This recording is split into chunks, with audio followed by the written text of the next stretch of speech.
नमस्कार दोस्तों, स्वागत है आप सबका मेरे यूट्यूब चैनल एएच एजुकेशन में। तो दोस्तों आज के वीडियो सेशन में कक्षा 10 के गणित के इम्पोर्टेंट सवाल बताने का प्रयास करेंगे, जो हर साल परीक्षाओं में पूछा जाता है। तो चलते हैं स्टार्ट करते हैं। पहला सवाल यहाँ पे लिखा गया है 182 और 78 का एचसीएफ होगा। एचसीएफ पहला सवाल ये पूछा है 182 का अभाज्य गुणनखंड।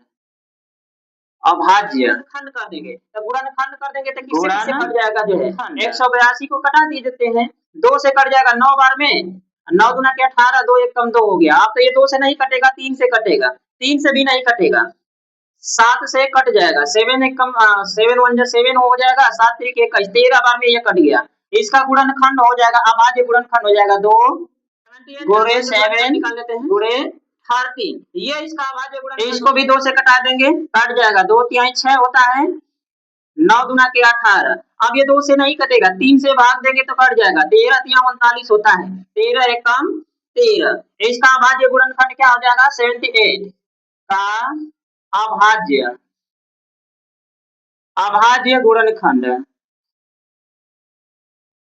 इक्वल का चिन्ह लगाएंगे। अब जिन अंकों को कटाते हैं उसी अंकों को यहाँ पर लिख लिया जाता है, यही अभाज्य गुणनखंड हो जाएगा 2 गुणे 3 गुणे 13। यही 2 अंक था, दोनों का अभाज्य गुणनखंड हो गया। अब इन दोनों में जो कॉमन होता है वही आपका एचसीएफ हो जाएगा। तो इसमें क्या कॉमन हो रहा है, 2 मिल रहा है और ये 13 कॉमन हो रहा है। तो 2 और 13 जो मिलता है, जो कॉमन होता है उसका क्या करते हैं, गुणा कर लेते हैं आपस में। तो गुणा कर लेंगे, जो गुणा करने के बाद जो आएगा वही आंसर हो जाएगा। तो यहाँ पर लिखेंगे 2 इसमें से एक लेंगे और एक इसमें से 13 ले लेंगे, तो दोनों का गुणा कर देंगे तो 13 दूना के 26 हो जाएगा, यही आंसर हो जाएगा। लिख लेंगे अंत में जो है 182 और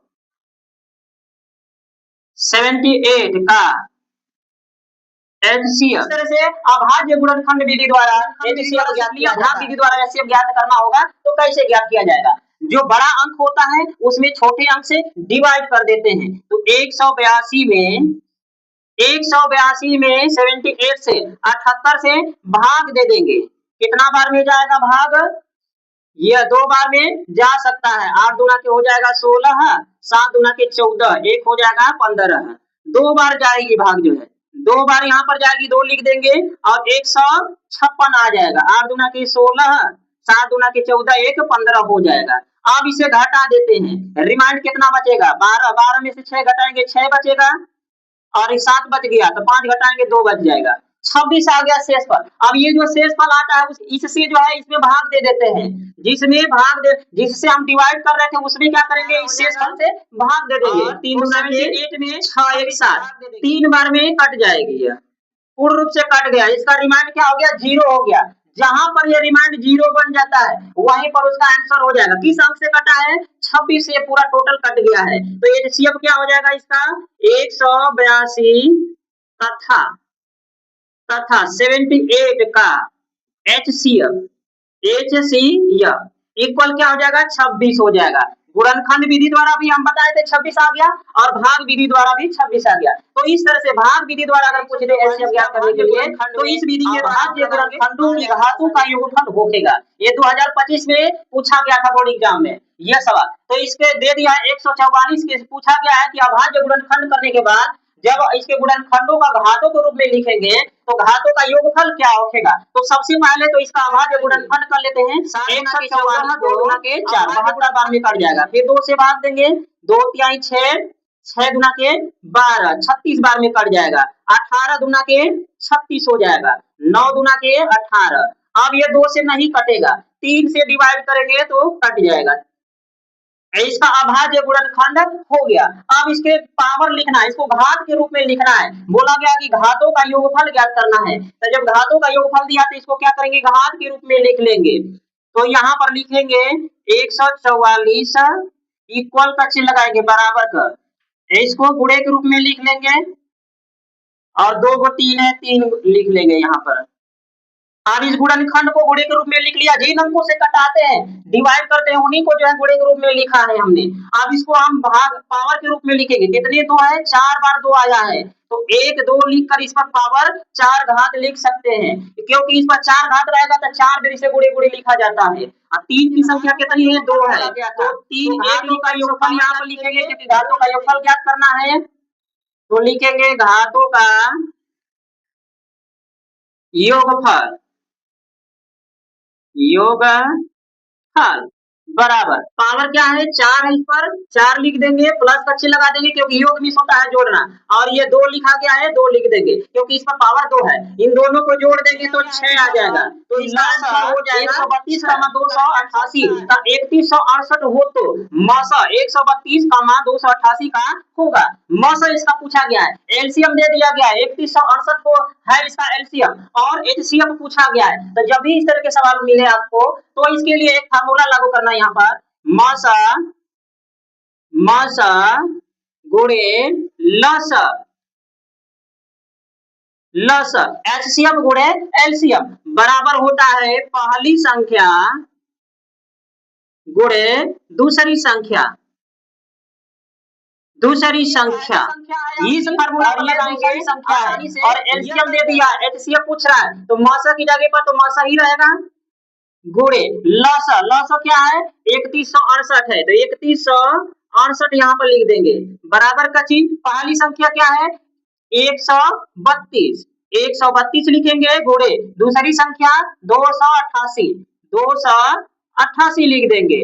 अब ये मौसा को छोड़ देंगे, इधर गुणा में है तो ये साइड जाएगा भागा में हो जाएगा, तो मौसा बराबर 132 गुणे 288, और ये आएगा तो भाग में हो जाएगा, बटा में हो जाएगा 3168। अब इससे दोनों में से कोई भी अंक घटता है, इसे 2 घटा देंगे, 2 दूना के 4 होता है, 6 दूना के 12, 4 दूना के 8 हो गया। अब ये कटेगा नहीं, 11 से कट जाएगा, 11 कम 11 और 11 दूना के 22, ये तो कट रहा है, 11 दूना के 22, 4 बच जाएगा, 11 44, ये 24 बार में कट गया, ऊपर की संख्या 132 कट गई, 24 नीचे बच गया है, 24 का इसमें भाग दे देंगे, तो 24 एक कम 24, एक बार भाग जाएगी, बच जाएगा 4, तो 24 दूना के 48 हो जाएगा, 24 दूना के 48 हो जाएगा, तो 2 बार भाग जाएगी, यानी 12 बार में ये कट जाएगा, तो इसका मौसा क्या हो जाएगा 12 हो जाएगा, मौसा मौसा बराबर हो जाएगा 12, ये 24 बार में कट गया था, यहाँ पर 24 लिख देंगे, तो 12 12 इसका आंसर हो जाएगा।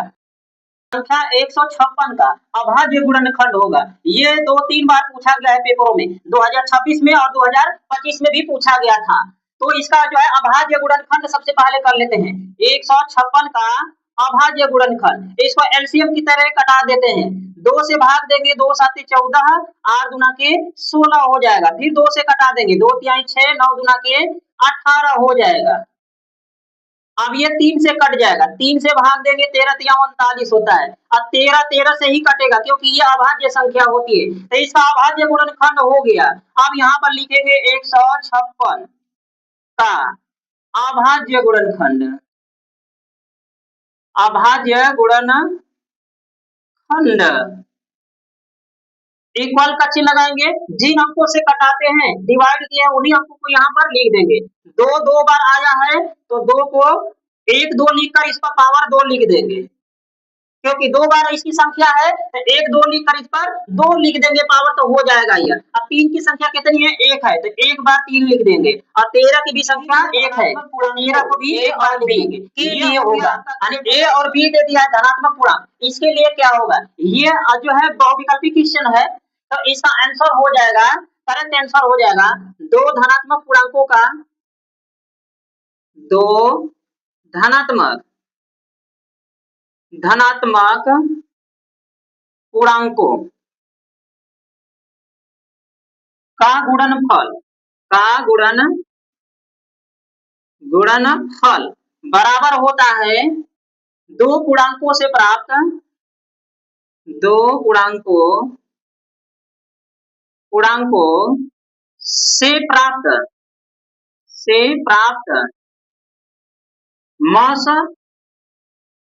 मौसा गुणे लस, ये इसका करेक्ट आंसर हो जाएगा। यानी दोनों पूर्णांकों का जो है क्या करना है, गुणनफल कर लेना है। और देखिए दोनों पूर्णांक, दो पूर्णांक क्या दिया गया है, ए और बी दिया है, तो ए लिखेंगे गुणे बी लिख देंगे। अब इससे जो प्राप्त होगा लस और मस, उसका गुणनफल कर लेंगे, तो इसका मस यहाँ पर था, तो ये हो जाएगा इसका करेक्ट। हमारा कैसा लगा, आपको तो अच्छा लगा तो हमारे चैनल को सब्सक्राइब कीजिएगा, लाइक कीजिएगा, दोस्तों के साथ शेयर कीजिएगा। नमस्कार, जय हिंद, बहुत बहुत धन्यवाद।